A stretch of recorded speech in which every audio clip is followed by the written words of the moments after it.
इंसान कई तरह के जानवरों को देखता है।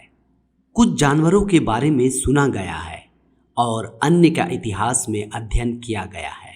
डायनासोर सबसे अजीब जानवर है जिन्हें हम इतिहास में अच्छी तरह से याद करते हैं। इतिहासकारों और वैज्ञानिकों ने डायनासोर के नमूनों की खोज की है और हमें उनके स्वरूप के बारे में बताया है। डायनासोर के बारे में तो हम सभी जानते हैं, लेकिन निस्सी के बारे में बहुत कम लोग जानते हैं। चिड़ियाघर में हमें कई अजीबोगरीब जानवर देखने को मिलते हैं। साथ ही संग्रहालय में डायनासोर के कंकाल भी मिलते हैं। निस्सी के बारे में केवल तस्वीरें, कागजात और ब्लॉग ही दुनिया के सामने आए हैं। कुछ का तर्क है कि निस्सी भी डायनासोर वंश से संबंधित है, जबकि अन्य का तर्क है कि यह पानी के घोड़े से संबंधित है। द लोच नेस मॉन्स्टर या नेस्सी या स्कॉटिक हाईलैंड्स लोच नेस में रहने वाला एक प्राणी है। यह अक्सर आकार में बड़ा होता है, लंबी गर्दन के साथ और एक या अधिक कुबड़ वाले पानी के बाहर निकलता है। कई विवादास्पद तस्वीरों और सोनार रीडिंग वाले लेख पर आधारित नेस्सी के बारे में काफी चर्चा हुई है। क्या निस्सी सच में है? क्या यह डायनासोर है या एक जलीय जानवर? एक अजीब प्राणी को देखने की पहली चर्चा 1870 के दशक में हुई थी, जब यह दावा किया गया था कि पानी में दिखाई दे रहा है और तैर रहा है। शोधकर्ताओं का कहना है कि 1934 में एक जीव के बारे में कई अखबारों में छपे। 1933 में समुद्र तट पर फोटो खिंचवाने के दौरान एक फोटोग्राफर ने एक अजीब जानवर को देखा और तुरंत नेस्सी की तस्वीर खींची। 1980 के दशक के उत्तरार्ध में एक प्रकृतिवादी ने एक साक्षात्कार में स्वीकार किया कि उसने जल जानवर का फेस देखा था।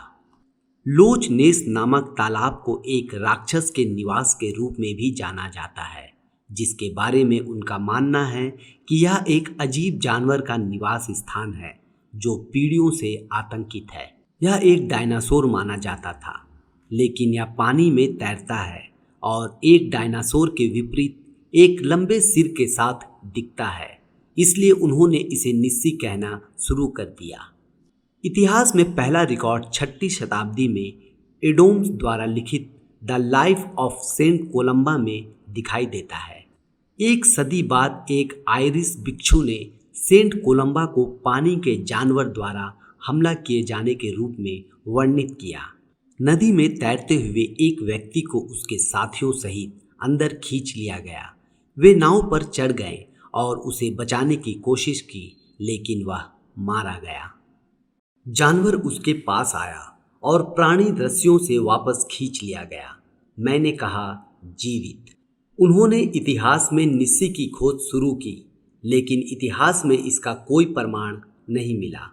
स्कॉटिश हाईलैंड्स स्कॉटलैंड में ब्लॉकबस्टर झील में जानवर प्रकट होता है और गायब हो जाता है। निस्सी के बारे में शोधकर्ताओं ने स्कॉटलैंड के स्कॉटिश हाईलैंड्स में मूर जैसे पड़ोस की खोज शुरू की, लेकिन एससी के बारे में एक भी सुराग नहीं मिला।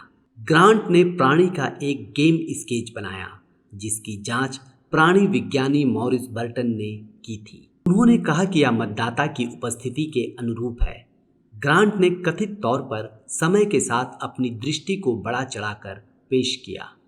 एक बार फिर 1934 में एक मोटरसाइकिल सवार ने एक और क्षेत्र को बहुत बड़ा देखा, यह कहते हुए कि उसकी गर्दन और पूंछ लंबी है। शोधकर्ताओं ने उनके दावे का खंडन करते हुए कहा कि यह उनकी परिकल्पना थी और लोगों ने नेस्से के बारे में बात करना बंद कर दिया था। लेकिन कई लोग अपनी राय व्यक्त कर रहे हैं कि हमने इस क्षेत्र में कई सालों से एक अजीब जानवर देखा है। 2004 में शोधकर्ताओं की एक टीम ने एक टीवी चैनल के साथ एक वृत्त चित्र बनाने का फैसला किया। निस्सी ने उन सभी क्षेत्रों पर शोध किया जहां उनके बारे में कहा जाता है कि वे प्रकट हुए थे और यह पता लगाने की कोशिश की कि क्या यह वास्तव में अस्तित्व में था या बनाया गया था। अगर निस्सी इतना बड़ा जानवर है तो सभी को क्यों नहीं दिखाई देता? या बहुत ही कम देखा जाता है। ये उन वैज्ञानिकों के लिए सफल रहे हैं जिन्होंने लंबे समय तक शोध किया है। कहा जाता है कि डायनासोर 2 अरब से अधिक वर्षों से विलुप्त है और उनके अवशेष बच गए हैं, लेकिन ऐसा कोई सबूत नहीं मिला है कि निस्से के अवशेष अभी भी जीवित हैं। इसलिए निस्से को विलुप्त माना जाता है। अगर वास्तव में निस्से इस धरती पर होते तो कम से कम कुछ सबूत तो मिल ही जाते, लेकिन अभी तक ऐसा कोई सबूत नहीं मिला है। शोधकर्ताओं ने अंततः यह निष्कर्ष निकाला कि यह एक कल्पना थी, केवल एक फोटोग्राफर द्वारा ली गई एक तस्वीर मिली थी। लेकिन कुछ लोगों का तर्क है कि उन्होंने जो कहानियां देखी हैं वे सच हैं, लेकिन कुछ का मानना है कि निस्से एक रहस्य है जिसका कोई सुराग नहीं है। आपका कीमती समय देने के लिए धन्यवाद।